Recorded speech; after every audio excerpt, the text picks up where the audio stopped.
Hi good morning. അപ്പോൾ നമ്മുടെ ഇന്നത്തെ റെസിപ്പി വളരെ ടേസ്റ്റി ആയിട്ടുള്ളൊരു പുഡിംഗ് ആണ് കേട്ടോ. നമ്മുടെ സിമ്പിൾ ആയിട്ടുള്ള കാരമൽ പുഡിംഗ്. നമ്മൾ ഇതിനു മുൻപേ ബ്രെഡ് പുഡിങ്ങും കോഫി പുഡിങ്ങും ഒക്കെ ചെയ്തിട്ടുണ്ട്.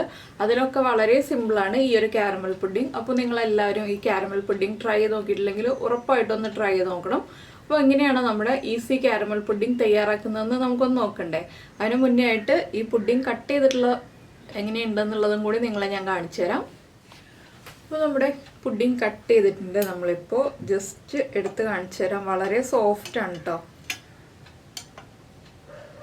സോഫ്റ്റ് ആയതുകൊണ്ട് തന്നെ എടുക്കാൻ കുറച്ച് ബുദ്ധിമുട്ടുണ്ട്. കണ്ടോ, നല്ല സോഫ്റ്റ് ആയിട്ടുള്ള ഫ്ലഫി ആയിട്ടുള്ള പുഡിംഗ് ആണ്. അപ്പോൾ നിങ്ങൾ ഇതുപോലെ ട്രൈ ചെയ്ത് നോക്കും എന്ന് ഞാൻ വിചാരിക്കുന്നു. നമുക്ക് എങ്ങനെയാണ് പുഡിംഗ് ഉണ്ടാക്കുന്നതെന്ന് നോക്കാം. നമുക്ക് നമ്മുടെ ഇൻഗ്രീഡിയൻസ് നോക്കാം. നമ്മളിപ്പോൾ പഞ്ചസാര എടുത്ത് വെച്ചിട്ടുണ്ട്. 7 ടേബിൾ സ്പൂൺ പഞ്ചസാര എടുക്കാം കേട്ടോ. 7 ടേബിൾ സ്പൂൺ പഞ്ചസാര എടുത്തിട്ടുണ്ടെങ്കിൽ അത്യാവശ്യം നല്ല മധുരം ഉണ്ടാവും. പിന്നെ നിങ്ങൾക്ക് മധുരം കുറവ് മതിയെന്നുണ്ടെങ്കിൽ ഒരു 6 5 ടേബിൾ സ്പൂൺ പഞ്ചസാര എടുക്കുക. 2 മുട്ട എടുക്കുക. അതുപോലെ തന്നെ നമ്മൾ 240 ml കപ്പിൽ 1 കപ്പ് പാല് തിളപ്പിച്ചെടുത്തിട്ടുണ്ട്. തിളപ്പിച്ച് ചൂട് മാറാൻ വേണ്ടി വെച്ചതാണ്. ഇളം ചൂട് പാലാണ് വേണ്ടത്. അതിനൊക്കെ മുന്നേ ആയിട്ട് നമ്മൾ ആദ്യം ചെയ്യേണ്ട ഒരു കാര്യം എന്താണെന്ന് വെച്ചാൽ, ഒരു പാത്രത്തിൽ നമ്മൾ ഏത് പാത്രത്തിലാണോ സെറ്റ് ചെയ്യുന്നത് ആ പാത്രത്തിൽ നെയ്യോ ബട്ടറോ ഓയിലോ എന്തെങ്കിലും ഒന്ന് തടവി വെക്കുക കേട്ടോ. അപ്പോൾ നമുക്ക് ആദ്യം ഇതിൻ്റെ കാരമൽ റെഡിയാക്കാം. അതിനുശേഷം പുഡിങ്ങിനുള്ള ബാക്കിയുള്ള മിക്സ് റെഡിയാക്കി എടുക്കാം. കാരമൽ റെഡിയാക്കാനായിട്ട് നമുക്ക് ഒരു പാൻ ചൂടാക്കിയെടുക്കാം. നമ്മളിപ്പോൾ പാൻ ചൂടാക്കിയിട്ടുണ്ട്. ഇതിലേക്ക് 2 ടേബിൾ സ്പൂൺ അല്ലെങ്കിൽ 3 ടേബിൾ സ്പൂൺ, നിങ്ങൾ എടുക്കുന്ന പാത്രത്തിൻ്റെ വലിപ്പം അനുസരിച്ച് വേണം പഞ്ചസാരയുടെ അളവ് തീരുമാനിക്കാൻ. ഞാനിപ്പോൾ 3 ടേബിൾ സ്പൂൺ പഞ്ചസാര ചേർക്കുന്നുണ്ട്. എന്താണെന്ന് വെച്ചാൽ അത്യാവശ്യം കാരമൽ നന്നായിട്ട് വേണമെന്നുണ്ടെങ്കിൽ 3 ടേബിൾ സ്പൂൺ ചേർക്കുക. കാരമൽ കുറച്ച് മതി എന്നുണ്ടെങ്കിൽ 2 ടേബിൾ സ്പൂൺ ചേർക്കുക. അതിനനുസരിച്ച് പഞ്ചസാര ചേർത്ത് കൊടുക്കുക. ഇതിലേക്ക് ഒരു 2 ടേബിൾ സ്പൂൺ വെള്ളവും കൂടി ചേർക്കുക. ഇനി ഈ പഞ്ചസാര ഒന്ന് നന്നായിട്ട് മെൽറ്റായി വരട്ടെ. അപ്പോൾ നമ്മുടെ പഞ്ചസാര മെൽറ്റായി തുടങ്ങുന്നുണ്ട്. ഇതിനെ ഒന്ന് കളർ മാറി വരുന്നത് വരെ നമ്മളൊന്ന് വെയിറ്റ് ചെയ്യണം. നമ്മൾ സ്പാറ്റിലയോ സ്പൂണോ ഒന്നും ഉപയോഗിച്ച് ഇളക്കി കൊടുക്കേണ്ട കേട്ടോ. പാൻ ജസ്റ്റ് ഒന്ന് അനക്കി കൊടുത്താൽ മതി. അപ്പോൾ നന്നായിട്ട് പഞ്ചസാരയുടെ കളർ മാറി വന്നോളും. സ്പാറ്റിലേക്ക് യൂസ് ചെയ്തിട്ട് ഇളക്കി കൊടുക്കുകയാണെങ്കിൽ കുറേ പഞ്ചസാര ആ സ്പാറ്റിലയിൽ തന്നെ പിടിക്കും. അപ്പോൾ നമ്മൾ ഉദ്ദേശിക്കുന്ന അളവിൽ കാരമൽ കിട്ടില്ല. അതുകൊണ്ടാണ്. ഇപ്പോൾ നമ്മുടെ പഞ്ചസാര മെൽറ്റായിട്ട് കളർ മാറി തുടങ്ങുന്നുണ്ട്. ഡാർക്ക് ബ്രൗൺ കളർ ആവുന്നതിന് മുന്നേ തന്നെ ആയിട്ട് നമ്മൾ റെഡിയാക്കി വെച്ചിരിക്കുന്ന പാത്രത്തിലേക്ക് ഒഴിച്ചു കൊടുക്കണം കാരമൽ. എന്താണെന്ന് വെച്ചാൽ ഡാർക്ക് ബ്രൗൺ ആയി പോയിട്ടുണ്ടെങ്കിൽ ചെറിയൊരു കയ്പ്പ് വരും. ഇപ്പോൾ കണ്ടോ, പഞ്ചസാരയുടെ കളറൊക്കെ മാറി തിക്കായി വരുന്നുണ്ട്. അപ്പോൾ നിങ്ങൾക്ക് കൂടുതൽ ക്വാണ്ടിറ്റി പുഡിംഗ് വേണമെന്നുണ്ടെങ്കിൽ എല്ലാ ഇൻഗ്രീഡിയൻസും ഇരട്ടിയാക്കി എടുക്കാം കേട്ടോ. അപ്പോൾ കറക്റ്റായിട്ട് നമുക്ക് കൂടുതൽ ക്വാണ്ടിറ്റി പുഡിംഗ് റെഡിയാക്കി എടുക്കാം. ഞാനിപ്പോൾ ചെറിയൊരു ക്വാണ്ടിറ്റി റെഡിയാക്കി എടുക്കുന്നുള്ളൂ. അപ്പോൾ ഇതുപോലെ ഇളക്കി കൊടുത്ത് ഞാനൊന്ന് കാരമലിൻ്റെ കളർ റെഡിയാക്കി എടുക്കട്ടെ. അപ്പോൾ നമ്മൾ കാരമൽ റെഡിയാക്കുമ്പോൾ ഹൈ ഫ്ലെയിമിൽ വെക്കരുത്. ഒരു മീഡിയം ഫ്ലെയിമിൽ വെച്ചിട്ട് വേണം കാരമൽ റെഡിയാക്കി എടുക്കാൻ. ഹൈ ഫ്ലെയിമിൽ വെച്ചിട്ടുണ്ടെങ്കിൽ നമ്മുടെ പഞ്ചസാര വേഗം തന്നെ കരിഞ്ഞു പോകും. അതുകൊണ്ടാണ് ഹൈ ഫ്ലെയിമിൽ വെക്കരുതെന്ന് പറയുന്നത്. ചെറിയ ബർണറിൽ മീഡിയം ഫ്ലെയിമിൽ വെച്ചിട്ട് വേണം നമ്മൾ കാരമൽ റെഡിയാക്കി എടുക്കാനായിട്ട്. ഇല്ലെങ്കിൽ കരിഞ്ഞ് പുകഞ്ഞു പോകും. അതിൽ പിന്നെ നമ്മൾ ആരോടും കംപ്ലൈൻറ്റ് പറഞ്ഞിട്ട് കാര്യമില്ല. എന്താണെന്ന് വെച്ചാൽ നമ്മളത് ശ്രദ്ധിക്കാതെ വരുമ്പോഴാണ് ഈ ഒരു പ്രശ്നം.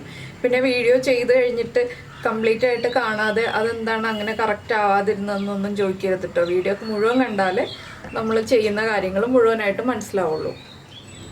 അപ്പോൾ ഇതാ കണ്ടോ, നമ്മുടെ കാരമലിൻ്റെ കളർ മാറി മാറി വരുന്നുണ്ട്. ഇനി നമ്മൾ ശ്രദ്ധിച്ച് നിൽക്കുക. കറക്റ്റായിട്ട് ആ ഒരു കളർ, നമ്മൾ ഉദ്ദേശിക്കുന്ന കളർ വന്നു കഴിയുമ്പോൾ വേഗം തന്നെ പാത്രത്തിലേക്ക് മാറ്റുക. അതാണ് ചെയ്യേണ്ടത്. ഒരുപാട് കളർ മാറിപ്പോവരുത്. ഈ ഒരു സ്റ്റേജ് പ്രത്യേകം ശ്രദ്ധിക്കേണ്ടതാണ്. അതുകൊണ്ടാണ് ഞാനിപ്പോൾ എടുത്തു പറയുന്നത്.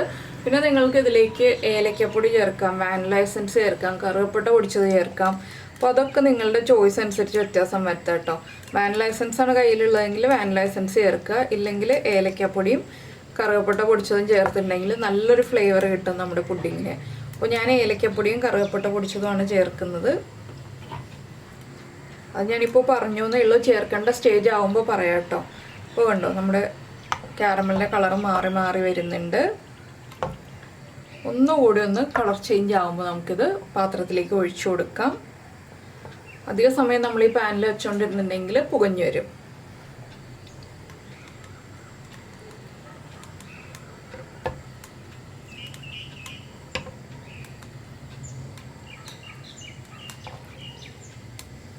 വളരെ ഈസി ആയിട്ടുള്ള പുഡിംഗ് ആണ് കേട്ടോ. ഈ ഒരു ക്യാരമൽ ചെയ്തെടുക്കുന്നത് മാത്രമേ നമുക്ക് കുറച്ച് സമയം എടുക്കുന്ന ഒരു കാര്യമുള്ളൂ.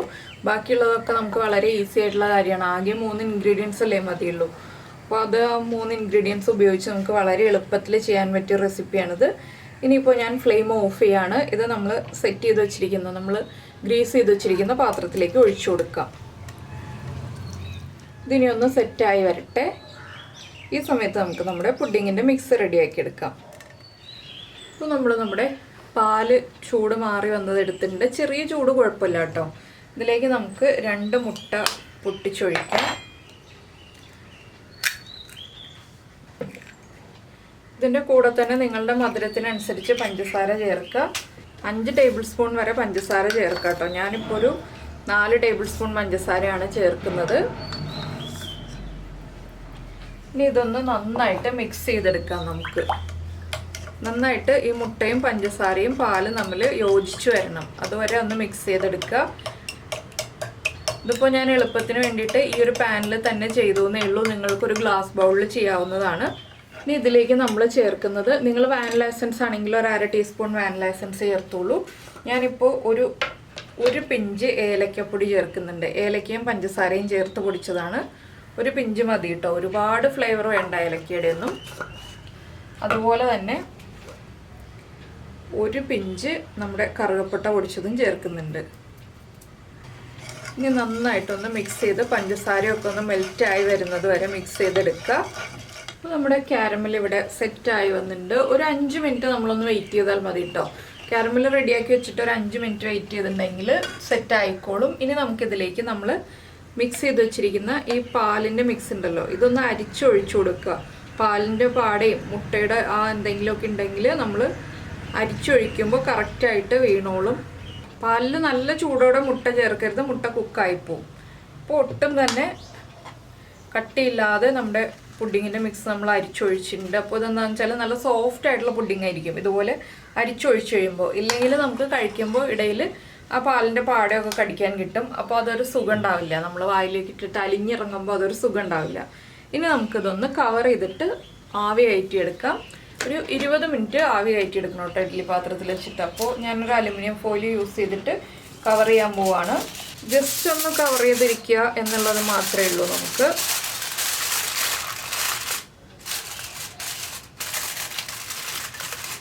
എന്താണെന്ന് വെച്ചാൽ ആവി വെള്ളം ഇതിലേക്ക് വീഴാതിരിക്കാനാണ് നമ്മൾ ഇതുപോലെ കവർ ചെയ്യുന്നത്.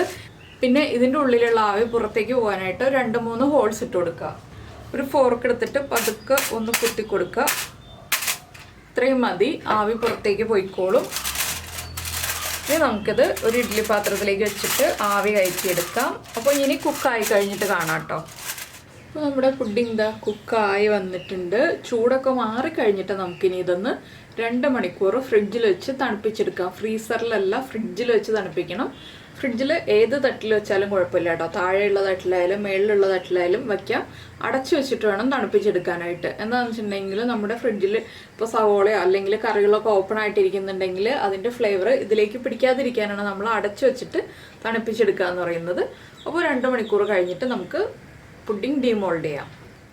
ഇപ്പോൾ നമ്മൾ നമ്മുടെ പുഡിംഗ് ഫ്രിഡ്ജിൽ വെച്ചിട്ട് സെറ്റ് ചെയ്തിട്ട് 2 മണിക്കൂർ ആയി കഴിഞ്ഞു. ഇനി നമുക്കിതൊന്ന് ഡീമോൾഡ് ചെയ്തെടുക്കാം. ഡീമോൾഡ് ചെയ്യുമ്പോൾ സാധാരണ നമ്മൾ ചെയ്യുന്ന പോലെ തന്നെ ഒരു പ്ലേറ്റ് വെച്ചിട്ട് ഒന്ന് കമിഴ്ത്തി എടുക്കുക. അപ്പോൾ ഇതാ നമ്മുടെ പുഡിംഗ് റെഡിയായി വന്നിട്ടുണ്ട്.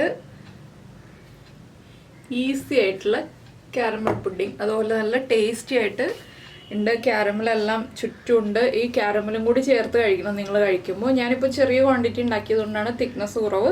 നിങ്ങളിപ്പോൾ 1 കപ്പ് പാലിന് പകരം 2 കപ്പ് പാലെടുത്തിട്ട് ചെയ്യുകയാണെങ്കിൽ ഇതിലും തിക്കായിട്ട് കിട്ടും കേട്ടോ. അപ്പോൾ നമ്മൾ കഴിക്കുമ്പോൾ ഈ ഒരു ക്യാരമലും കൂടി ചേർത്ത് കഴിക്കാം കേട്ടോ. അതിനാണ് നമ്മൾ ഇത്രയും ക്യാരമൽ ഉണ്ടാക്കിയിട്ടുള്ളത്. അപ്പോൾ എന്തായാലും നിങ്ങൾ ഈ ഒരു റെസിപ്പി ഒന്ന് ഉറപ്പായിട്ടും ട്രൈ ചെയ്ത് നോക്കിക്കോളൂ. കുട്ടികൾക്കും വലിയവർക്കും എല്ലാവർക്കും ഇഷ്ടപ്പെടും. അപ്പോൾ ട്രൈ ചെയ്ത് കഴിഞ്ഞിട്ട് ഇഷ്ടമായി കഴിഞ്ഞിട്ടുണ്ടെങ്കിൽ നമ്മുടെ വീഡിയോയുടെ താഴെ ഒന്ന് കമൻറ്റ് ചെയ്യാൻ മറക്കരുത് കേട്ടോ. അതുപോലെ ഇഷ്ടപ്പെട്ട റെസിപ്പി ആണെങ്കിൽ ഒരു ലൈക്കും കൂടി തരാൻ മറക്കരുത്. പിന്നെ നമ്മുടെ ചാനൽ ആദ്യമായിട്ട് കാണുകയാണെങ്കിൽ നമ്മൾ എപ്പോഴും പറയുന്ന പോലെ തന്നെ നമ്മുടെ ചാനൽ ഒന്ന് സബ്സ്ക്രൈബ് ചെയ്യണേ. സബ്സ്ക്രൈബ് ചെയ്യുന്നതിന് ഈ വീഡിയോയുടെ താഴെയുള്ള റെഡ് സബ്സ്ക്രൈബ് ബട്ടൺ ഒന്ന് ക്ലിക്ക് ചെയ്യുക. അതിൻ്റെ റൈറ്റ് സൈഡിലുള്ള ബെല്ലൈക്കണും ക്ലിക്ക് ചെയ്യുക. അപ്പോൾ ഓൾ എന്ന് പറഞ്ഞിട്ടൊരു ഓപ്ഷൻ വരും. ആ ഓളും കൂടി പ്രസ് ചെയ്തിട്ടുണ്ടെങ്കിൽ ഞാൻ എപ്പോഴും വീഡിയോ അപ്ലോഡ് ചെയ്യുമ്പോൾ നിങ്ങൾക്ക് നോട്ടിഫിക്കേഷൻ വരും. അപ്പോൾ നമുക്ക് നമ്മുടെ അടുത്ത റെസിപ്പിയുമായിട്ട് അടുത്ത ദിവസം വീണ്ടും കാണാം.